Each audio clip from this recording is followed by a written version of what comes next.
నమస్తే, welcome to are Telugu. సెలబ్రిటీల ముసుగులో dark దందాలు చేస్తున్నారు.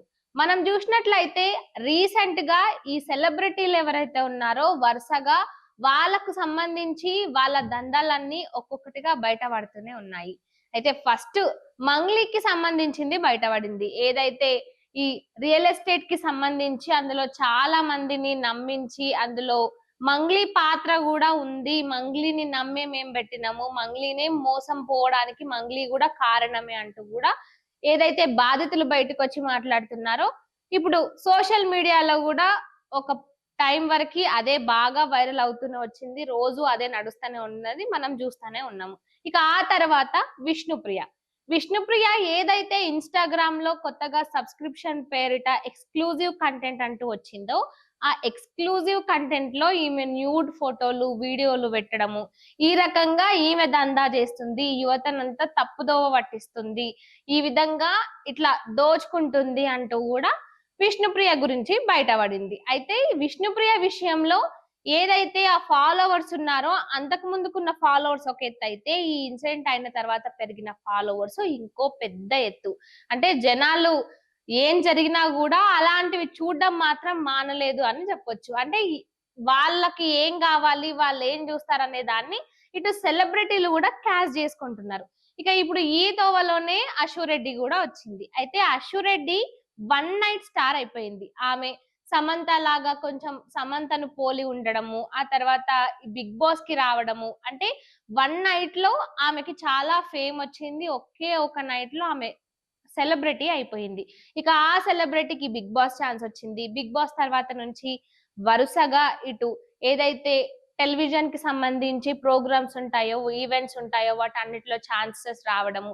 ఈ విధంగా ఆమె ఒక పెద్ద సెలబ్రిటీ హోదానైతే దక్కించుకుంది. ఇక ఈ సెలబ్రిటీ ఎప్పటినుంచో ఏదైతే ఆమె కెరీర్ ని స్టార్ట్ చేస్తున్నప్పటి నుంచి కూడా ఒక ఎన్ఆర్ఐ అబ్బాయితో ఆమె సంబంధాలు పెట్టుకుంది. ఆ అబ్బాయి ఈమెను నమ్మి దాదాపుగా 9 కోట్ల వరకు కూడా అశురెడ్డి కోసం ఖర్చు పెట్టిండట.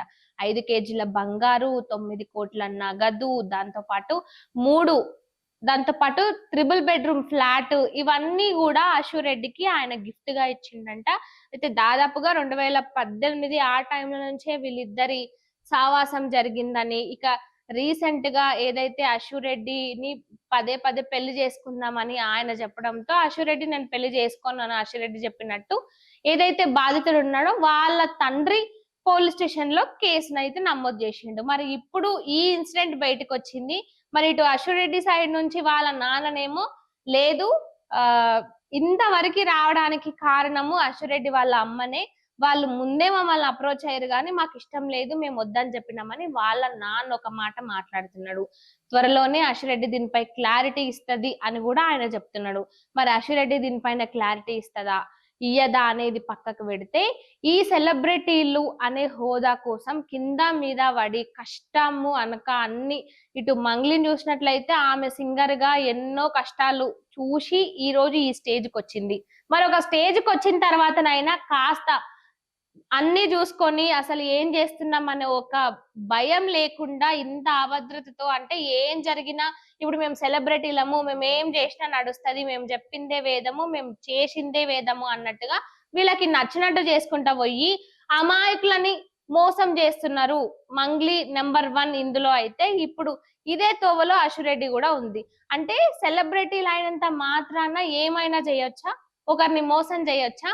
వీళ్ళు డబ్బుల కోసం ఎంతైతే కష్టపడి ఉంటారో అవతల వాళ్ళు కూడా ఆ విధంగానే కష్టపడి ఉంటారు కదా. అంటే చాలా సింపుల్ గా ఒక సెలబ్రిటీ హోదాతో అవతల వాళ్ళని ఈజీగా నమ్మియొచ్చు, ఆ తర్వాత ఈజీగా మోసం చేయొచ్చు అనేదైతే ఇప్పుడు ప్రస్తుతం ఉన్న సెలబ్రిటీలను చూస్తే అర్థమవుతుంది. కానీ నిజానికి వీళ్ళు చేసింది కరెక్టా అంటే అసలు కరెక్ట్ కానే కాదు. మరి మొదట్లో ఏదైతే మంగ్లీకి సంబంధించిన కేసులో కూడా మంగ్లీ మొదట్లో బయటికి రాలేదు. ఆ తర్వాత బయటకు వచ్చి మీడియా ముందు ఏడ్చి లేదు లేదు నన్ను కావాలనే టార్గెట్ చేస్తున్నారు, నన్ను ఈ విధంగా చేస్తున్నారని ఆమె దొంగేడుపులు ఏడ్చింది.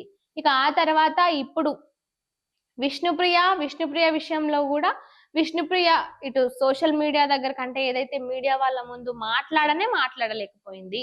మరి ఇప్పుడు అశిరెడ్డి పరిస్థితి ఏంది? మరి అశిరెడ్డి నిజంగానే 9,00,00,000 వరకు ఆ ఎన్ఆర్ఐ నుంచి దోచుకుందా అంటే దీనికి అశిరెడ్డి ఏమని చెప్తది? వీళ్ళకసలు పైసలు ఏమంటారు రాళ్ళలాగా కనిపిస్తున్నాయో ఏమో తెలవదు గానీ కోట్లు, కోట్లు అసలు ఇక్కడ తప్పు నిజంగా ఎన్ఆర్ఐదే. ఎందుకంటే మోసం చేసేటోళ్ళు ఎట్లైనా మోసం చేస్తారు. మోసపోయేటోందే తప్పనంటారు. మరి నిజంగా మోసపోయేటోందే తప్పు గదా! ఈమె ఏం జెప్పి నమ్మించినా, ఏం జేసినా గూడా చివరికైతే మోసపోయింది ఆయననే గదా!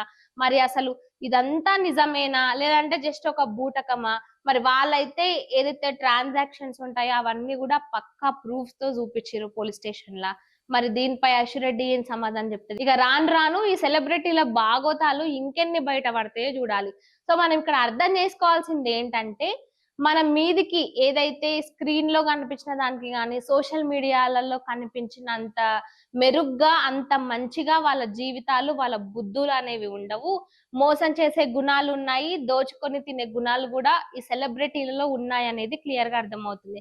సెలబ్రిటీ హోదాతో ఇష్టం వచ్చినట్టు ఒకరిని మోసం చేసి, ఇంకొకరిని నమ్మించి దోచుకునే వాళ్ళు గూడా ఉంటారనేదైతే అర్థమైతుంది.